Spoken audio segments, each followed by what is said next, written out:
दोस्तों, समुद्र में डूबी हुई शिप से लेकर बड़े बड़े प्लेन तक, छोटी छोटी बस्तियों से लेकर बड़े बड़े शहरों तक, वैज्ञानिकों को समुद्र के अंदर से अब तक दर्जनों ऐसी चीजें मिल चुकी हैं जो पूरी दुनिया को हैरान कर देती हैं, जिनके सामने आने पर वैज्ञानिकों के सामने कई सारे सवाल खड़े हो जाते हैं। दोस्तों, समुद्र के ना खत्म होने वाले राजों और उनमें बसने वाली दुनियाओं के बारे में जानने के लिए वैज्ञानिक और रिसर्चर्स अक्सर इसकी गहराइयों की तरफ रुख करते हैं और उन्हें अक्सर यहाँ से नई और पुरानी से पुरानी चीजें मिलती रहती हैं, जो इन मिस्ट्रीज को और भी ज्यादा उलझा देती हैं। और आज हम समुद्र के कुछ ऐसे ही रहस्यों के बारे में बात करने वाले हैं।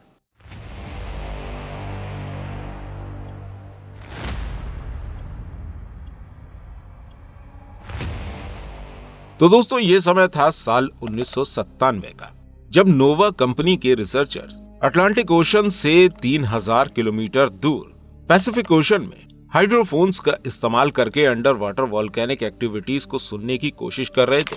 अब दोस्तों, अगर आप नहीं जानते तो हम आपको बता दें कि हाइड्रोफोन एक ऐसी डिवाइस है जिसका इस्तेमाल समुद्र में पैदा होने वाली अलग अलग तरह की आवाजों को सुनने के लिए या रिकॉर्ड करने के लिए किया जाता है।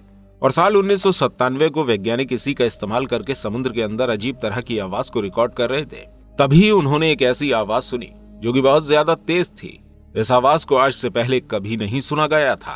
दोस्तों, इस आवाज को सुनने के बाद यहाँ मौजूद लोग हैरत और खौफ में आ गए, क्योंकि ये आवाज तेज होने के साथ साथ समुद्र से रिकॉर्ड होने वाली आवाजों से काफी ज्यादा अलग भी थी।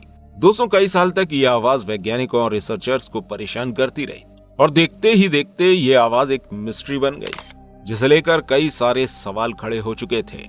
अब कोई नहीं समझ पा रहा था कि आखिर ये आवाज किसी जायंट स्क्विड की है, या फिर किसी बहुत बड़े शिप के इंजन की, या फिर समुद्र के अंदर कोई secret under water military exercise की जा रही है जहां से ये आवाज आ रही हो। दोस्तों, जैसे जैसे समय गुजरता चला गया, वैज्ञानिक समुद्र के अंदर पैदा होने वाली वॉल्केनिक एक्टिविटीज और अर्थक्वेक को स्टडी करने के लिए अंटार्कटिका के करीब ओशन में हाइड्रोफोन से डिप्लॉय करते चले गए। और साल 1997 के बाद एक बार फिर से 2005 में ऐसी ही तेज आवाजों को रिकॉर्ड किया गया, लेकिन इस बार इस आवाज को रिकॉर्ड होने पर इसकी हकीकत दुनिया के सामने आ गई, जिसे वैज्ञानिक किसी बड़े क्रिएचर या किसी बड़े शिप के इंजन की आवाज समझ रहे थे। असल में वो एक आइस क्वेक से पैदा होने वाली आवाज थी। यह आवाज अंटार्कटिका के अंदर एक बहुत बड़े ग्लेशियर के टूटने की वजह से सुनाई दे रही थी। पूरे 8 साल तक मेहनत करने के बाद आखिरकार इस रहस्य को सुलझा लिया गया। इसी तरह 19वीं सदी के आखिर में एंटिका थेरा आइलैंड के पास समुद्र में लगभग 55 मीटर की गहराई में डाइवर्स को एक बहुत पुरानी शिप का मलबा देखने को मिला। यह शिप आज की नहीं थी, बल्कि आज से 2000 साल पहले एंशिएंट ग्रीस के दौर में समुद्र में डूब गई थी, जिसका मलबा आज भी समुद्र की गहराई में मौजूद था। दोस्तों, रिसर्च के दौरान यहाँ डाइवर्स को एक बॉक्स भी मिला जिसकी हालत काफी ज्यादा खराब हो चुकी थी, लेकिन जब इसे खोला गया तो इसके अंदर काफी सारे कीमती सामान और प्राचीन समय के सिक्के मौजूद थे, और साथ में एक अजीब तरह का मेटल का टुकड़ा भी था। दोस्तों, ये मेटल का टुकड़ा देखने में बिल्कुल भी नॉर्मल नहीं लग रहा था। इस टुकड़े के मिलने के बाद जब इस पर रिसर्च की गई तो पता चला कि ये कोई आम मेटल का टुकड़ा नहीं था, बल्कि एंशिएंट ग्रीस में बसने वाले लोगों का एक कंप्यूटर था, जिस पर 35 छोटे बड़े गियर्स लगाए गए थे, जिन्हें आज से लगभग 2000 साल पहले बहुत ही महारत के साथ डिजाइन किया गया था। लेकिन कोई ये नहीं जानता था कि आखिर उस वक्त इस कंप्यूटर का इस्तेमाल किस काम के लिए किया जाता था और उसे किस मकसद से बनाया गया था। जब इस टुकड़े के ऊपर और इन्वेस्टिगेशन की गई तो सारी हकीकत सामने आ गई। असल में एंशिएंट ग्रीस के लोग शिप में सफर के दौरान चांद और तारों की लोकेशन को जानने के लिए इस कंप्यूटर का इस्तेमाल किया करते थे। दोस्तों, ये टुकड़ा इस बात का सबूत था कि प्राचीन ग्रीस के लोग हमारी सोच से भी ज्यादा एडवांस हुआ करते थे।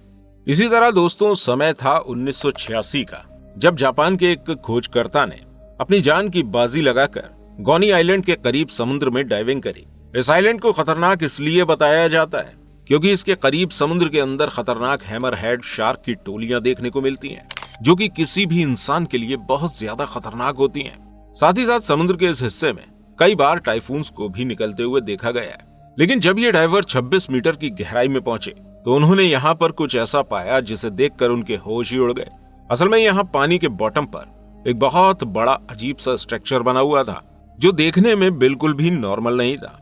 इस स्ट्रक्चर को डिटेल से समझने के लिए इन्होंने अपनी टीम को यहाँ पर बुला लिया। यह स्ट्रक्चर 290 मीटर लंबा और 120 मीटर चौड़ा और एक बिल्डिंग जितना ऊंचा बना हुआ था। और ये बिल्कुल भी नेचुरल नहीं था, इसे किसी इंसान ने 8000 साल पहले बनाया था। इस स्ट्रक्चर में बॉटम से लेकर रूफ तक सीढ़ियां बनी हुई थी। दोस्तों, इस स्ट्रक्चर के बारे में और भी जानकारी हासिल करने के लिए समुद्र में इस जगह सोनार स्कैनिंग करी गई। सोनार स्कैनिंग के बाद इस जगह का एक 3D मॉडल बनकर तैयार हो गया। इस 3D मॉडल से पता चला कि असल में ये आज से हजारों साल पुराना इंसानों का ही बनाया हुआ एक बहुत ही आलीशान और बहुत ही खूबसूरत स्ट्रक्चर था, जो कि देखने में बिल्कुल एक महल की तरह लग रहा था। इसके अलावा इस स्ट्रक्चर की साइड पर ऊपर जाने के लिए सीढ़ियां भी बनी हुई थी।